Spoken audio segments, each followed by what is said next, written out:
Hello everyone, welcome back to my YouTube channel. So guys, আজকে আমি তোমাদের সাথে একদম সম্পূর্ণ একটা অন্য ব্লগ শেয়ার করতে চলেছি। তো দেখো যে এই যে ঘরগুলো দেখাচ্ছি সেটা হচ্ছে গিয়ে আমরা যেখানে থাকতাম, ঠিক আছে। মানে থাকতাম বলতে মানে এই জায়গাটা এখন আমাদেরকে ছেড়ে দিতে হবে, ঠিক আছে।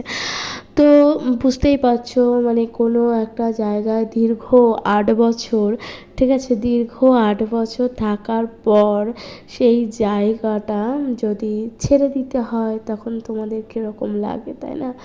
তো যাই হোক, আমাদেরকেও ছেড়ে দিতে হবে কিছু ব্যক্তিগত কারণের জন্য, যে কারণটা আমি এখনই তোমাদের সাথে বলতে চাইছি না, কিন্তু অবশ্যই কখনো না কখনো তোমাদের সাথে শেয়ার করব। তো গাইস দেখো, এই যে মানে পেন্টিংটা, সেটা কিন্তু আমি নিজের হাতে করেছিলাম, ঠিক আছে। তো এই যে দেয়ালে দেখো, এই পেন্টিংটাও আমি নিজের হাতে করেছিলাম।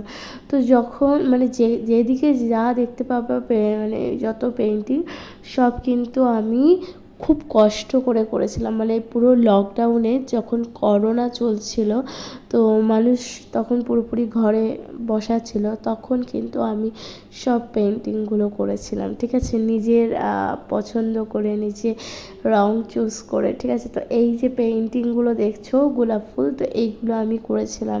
তো এইগুলো অ্যাকচুয়ালি স্টিকার বসিয়ে বসিয়ে, বুঝতেই পারছো। কিন্তু যাই হোক, এটা আমার প্রচুর পরিশ্রম হয়েছিল, প্রায় 1 মাসের বেশি সময় লেগেছিল এইটা আমাকে পুরোটা কমপ্লিট করতে।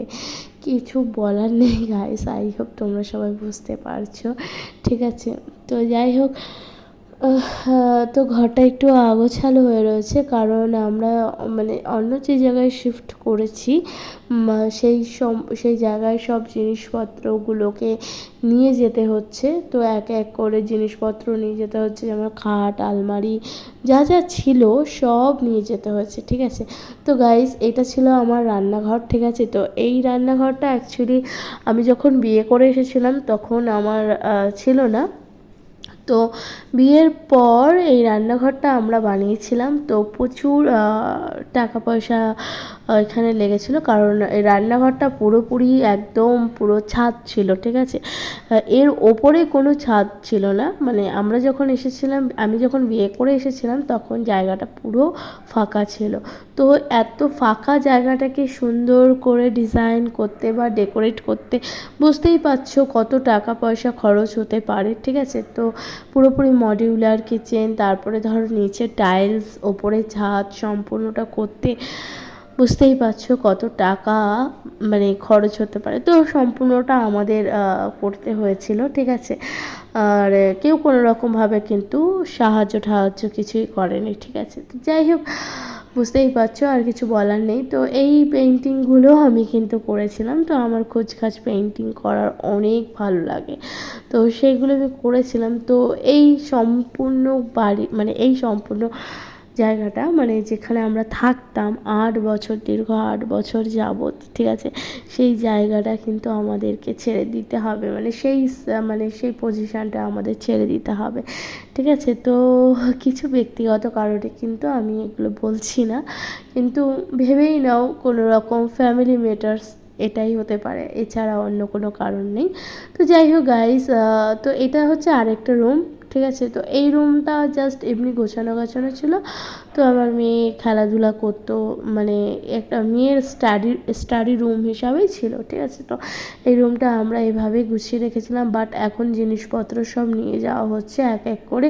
তো জিনিস বুঝতেই পারছো, এক জায়গা থেকে অন্য জায়গায় শিফট করার সময় ঘরে কীরকম আগোছালো অবস্থা হতে পারে। তো এখনও প্রচুর জিনিস রয়েছে যেগুলো এখনও আমাদেরকে মানে নিয়ে যেতে হবে। তো এক এক করে বুঝতেই পারছো, মানে এই জিনিসপত্র শিফট করাটা ভীষণই কষ্টদায়ক একটা ব্যাপার, কারণ এক জায়গায় থাকতে থাকতে মানে সেই জায়গার ওপর মায়া পড়ে যায়, তাই না? এটা তো তোমরা সবাই জানো। সেখান থেকে চলে যাওয়া মানে অনেকটা বেশি প্যাথেটিক হয়ে যায়। তো গাইস, যাই হোক, এই জায়গাটা আমাদেরকে ছেড়ে দিতেই হবে, কোনো উপায় নেই, ঠিক আছে। তো এই সম্পূর্ণ এই যে দেখছো বাটারফ্লাইগুলো, তো এইটাও কিন্তু আমি নিজের হাতেই করেছি।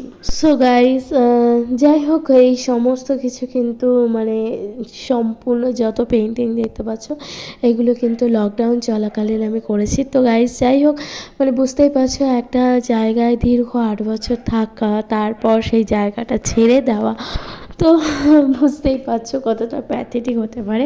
তো গাইস, যাই হোক, ব্যাপারটা এখানেই আজকের মতন তোমাদের সাথে শেয়ার করলাম। ভাবলাম যে সব কিছু তোমাদের সাথে শেয়ার করি, তো এই জিনিসটাও নয়। যাই হোক, এটাই এই জায়গাটা আমরা আগে থাকতাম।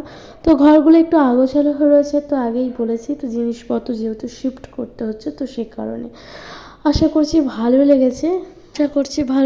কে কোথার থেকে দেখছো অবভিয়াসলি কিন্তু কমেন্ট করতে ভুলে যেও না। চ্যানেল নতুন হলে অবশ্যই চ্যানেলটাকে সাবস্ক্রাইব করে দিয়ে লাইক কমেন্ট শেয়ার করে পাশে থেকো। তো গাইস, তোমাদের সাথে কখনো না কখনো অবশ্যই শেয়ার করবো পুরো ঘটনাটা। তো আজকের মতন বাই বাই, দেখা হচ্ছে নেক্সট আবার কোনো